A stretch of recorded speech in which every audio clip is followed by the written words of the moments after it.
14 फरवरी 2026 दिन शनिवार को पागबड़ा स्थित मदरसा अब्दुल गफूर नईमी में हज यात्रा 2026 को लेकर हज प्रशिक्षण एवं टीकाकरण कैंप का आयोजन किया गया। इस मौके पर पागबड़ा व आसपास के गांवों से हज पर जाने वाले कुल 109 जायरीन ने शिरकत की और स्वास्थ्य विभाग की टीम द्वारा उनका टीकाकरण किया गया। कैंप में जिला अल्पसंख्यक कल्याण अधिकारी मुरादाबाद तथा उत्तर प्रदेश राज्य हज कमेटी के दिशा निर्देशों के तहत स्वास्थ्य विभाग की टीम मौजूद रही। टीम ने सभी हज यात्रियों को मेनिंजाइटिस एवं इन्फ्लुएंजा की वैक्सीन लगाई। टीकाकरण के दौरान जायरीन को सेहत से जुड़ी जरूरी हिदायतें भी दी गयी ताकि सफर हज के दौरान किसी तरह की परेशानी का सामना न करना पड़े। हज प्रशिक्षण केंद्र पागबड़ा के इंचार्ज काजी सम्मे आलम ने जायरीनों को हज के अरकान, फराइज और वाजिबात के बारे में तफसील से जानकारी दी। उन्होंने बताया कि हज इस्लाम के 5 अरकान में से एक अहम रुकन है और इसे अदायगी के लिए सही नियत, सब्र और तकवा जरूरी है। उन्होंने मदीना मनोबरा के फजाइल बयान करते हुए वहाँ की हाजिरी के अदब और सुन्नतों पर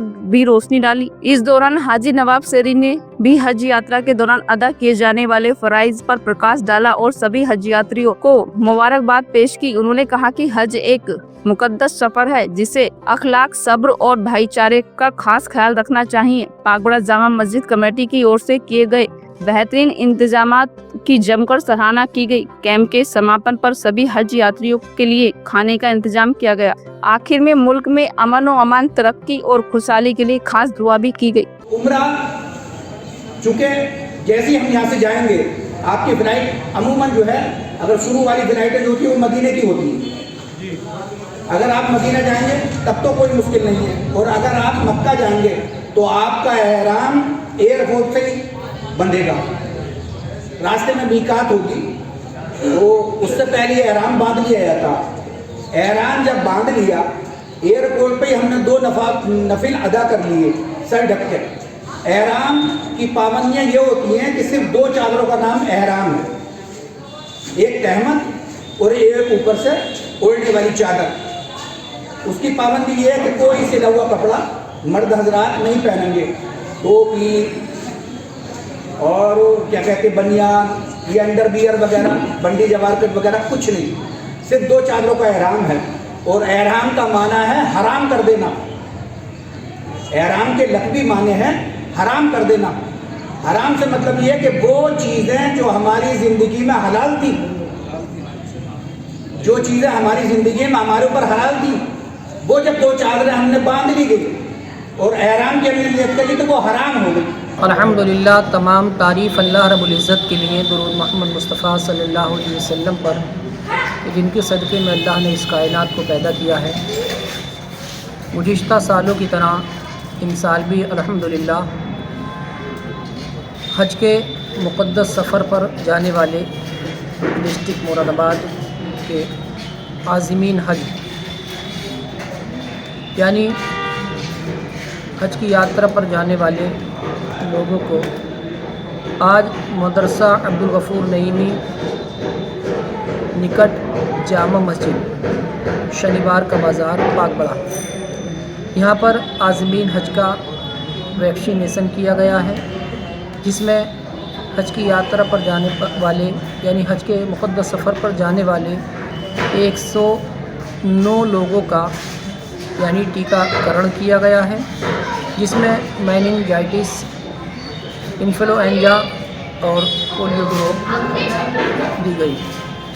अल्हम्दुलिल्लाह बहुत ही अच्छे तरीके से यहाँ पर स्वास्थ्य विभाग की तरफ से ये टीम आई, बहुत अच्छे तरीके से यहाँ पर टीकाकरण किया गया। और ये टीकाकरण उत्तर प्रदेश हज कमेटी के दिशा निर्देश में किया जाता है।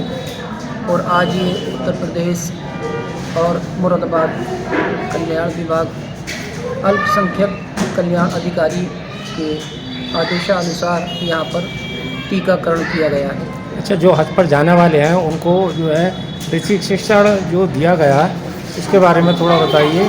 इसमें कहाँ के जो लोग थे वो इसमें भाग लिए? यहाँ पागबड़ा के आसपास, और मैं बात करूँगा यहाँ पर जो टीकाकरण किया गया, हम लोग डिस्ट्रिक्ट मुरादाबाद से ताल्लुक़ रखते हैं, तो डिस्ट्रिक्ट मुरादाबाद ही के लोगों का यहाँ पर टीकाकरण किया गया है। और इसके साथ साथ ये जो लोग हज के सफ़र पर जा रहे हैं इनको प्रशिक्षण दिया गया है, यानी तरबियत दी गई है कि हज के अरकान किस तरीके से अदा करने हैं, एहराम किस तरीके से बांधा जाएगा, हज कितने दिनों में होता है, हज करने वालों की फजीलत को बयान किया गया।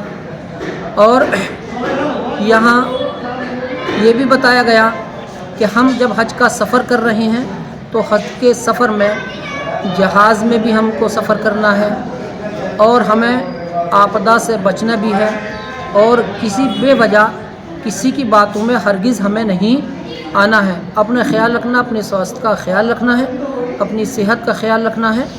तो इसी तमाम चीज़ों के बारे में, यानी हज के अरकान के बारे में और इस सफ़र के बारे में मुकम्मल तरीके से यहाँ पर, यानी हज की मुकम्मल तरीके से बातें बताई गई हैं, उनको गाइड किया गया है।